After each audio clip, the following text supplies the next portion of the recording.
Hey guys, welcome back to another tutorial video. So in today's video, I'll show you how to secure your PlayStation Network account from hackers. So if you want to protect your games, purchases, and personal information, then just follow along.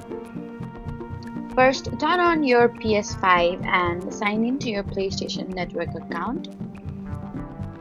Then go to settings and tap on users and account and open account. From there, access your security settings. The first thing you should do is enable two-step verification or passkey sign-in if it's available for your account. This adds an extra layer of protection whenever someone tries to sign in. Next, create a strong password that you don't use on any other websites or gaming account. And if you've been using the same password for a long time, update it immediately.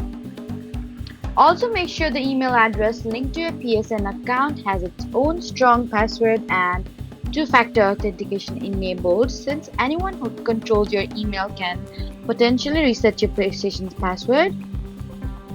Then you should review the devices currently signed into your account and sign out of any that you don't recognize. You should also avoid signing into your PSN account on public consoles or untrusted websites. So that was how to secure your PSN account from hackers. Please don't forget to like, comment, and subscribe for more helpful tutorials. Thank you for watching.